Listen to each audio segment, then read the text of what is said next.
विगत 2 माह पहले निर्वाचित हुए गोहाना की बार एसोसिएशन के बुलावे पर पहुंचे राज्यसभा सांसद रामचंद्र जांगड़ा ने आज कहा कि शिक्षक और अधिवक्ता सही में देश के सर्वाधिक जिम्मेदार लोग माने जाते हैं, जिनका अनुसरण कर एक व्यक्ति अपने मुकाम पर पहुंच सकता है।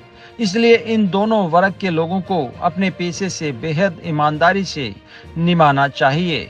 इस दौरान उन्होंने भाजपा की सरकार की शिक्षा नीति और बजट पर भी खुलकर चर्चा की तथा एसोसिएशन की मांगों को पूरा करते हुए 21 लाख रुपए देने की घोषणा की तथा पत्रकारों से बातचीत की।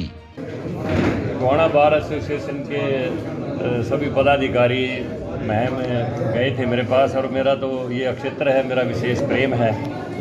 तो इनकी कुछ मांगे हैं, जैसे लिफ्ट में कई कुछ क्लाइंट भी ऐसे हो सकते हैं जिनको उतरने चढ़ने में दिक्कत आती है, कुछ अधिवक्ता भी ओल्ड एज हैं, तो उसके लिए इनको ज़रूरत थी कुछ लाइब्रेरी में किताबों। और मैं भी उस चीज़ के हक में हूँ कि भारतीय कानून की नहीं केवल मात्र वो साहित्य संस्कृति की भी किताबें होनी चाहिए, क्योंकि वकील अधिवक्ता तो एक बहुत बड़ा ऐसा प्रबुद्ध वर्ग होता है जो समाज को दिशा देता है।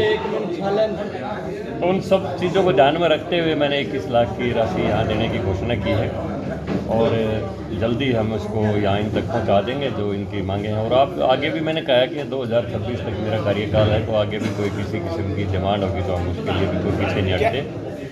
और मेरा मुख्य फोकस यही है कि अधिवक्ता और अध्यापक ये समाज को दिशा देने वाले वर्ग होते हैं। आज भारत के सामने सामाजिक, सांस्कृतिक, शैक्षणिक जितनी भी चुनौतियां हैं, उन चुनौतियों को मद्देनज़र रखते हुए अगर उन बुराइयों का निराकरण कोई कर सकता है तो अध्यापक और अधिवक्ता समाज को रास्ता दिखा सकते हैं। ये मैंने इन सबसे अपील की है कि वो केवल मात्र कानूनी लड़ाई नहीं, उनके लिए नैतिक लड़ाई भी, जो आज समाज के सामने नैतिक चुनौतियां हैं उनको भी, ऐसी जो कुप्रवृत्तियां समाज में आ गई उनको दूर करने के लिए वो लड़ाई भी लड़ते रहें। और मुझे उम्मीद है कि हमारा अधिवक्ता वर्ग इस ओर ध्यान देगा ज़्यादा से ज़्यादा, और भारत की संस्कृति को, भारत के साहित्य को, भारत की राष्ट्रीयता को, भारत के संस्कारों को बचाने के लिए भी साथ के साथ अपना योगदान देगा। मुझे खुद परेशानी हो रही है कि मेरे काफ़ी काम लंबित इसलिए हैं कि कई पोर्टल काम नहीं कर रहे, कहीं ठेकेदार कोई उसके पोर्टल के ऊपर आ नहीं रहा।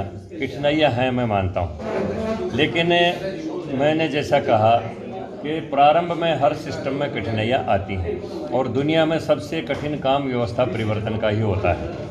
तो इसमें समाधान भी निकलेंगे, धीरे धीरे कठिनाइयाँ भी दूर होंगी, पब्लिक को पता भी चल जाएगा। अब देखिए, कोई आदमी आज बिजली का बिल भरने के लिए कोई लाइन में लगता है, बिजली का बिल जब घर पर आता है तो वहीं पर टेलीफोन पर पेटीएम से लोग पे कर देते हैं, कोई बिजली घर में आपको लाइन मिलेगी ही नहीं। तो बहुत लोगों ने टेक्नोलॉजी सीख ली है, और अब की बार तो जितना ऑनलाइन जो ट्रांजैक्शन हुई है, रिकॉर्ड ट्रांजैक्शन हुई है भारत के इतिहास में अब तक, जो बजट पेश किया गया उसमें जो बताया गया है, रिकॉर्ड ऑनलाइन ट्रांजैक्शन हुई है। तो इससे 2 नंबर का काम भी रुकेगा, भ्रष्टाचार भी रुकेगा। लेकिन प्रारंभ में कोई भी सिस्टम क्रिएट करो उसमें कठिनाइयाँ आती हैं, और मैं मानता हूँ कि बहुत सी कठिनाइयाँ हैं। जगत महान न्यूज के लिए गोहाना से सारिका नरवाल की रिपोर्ट।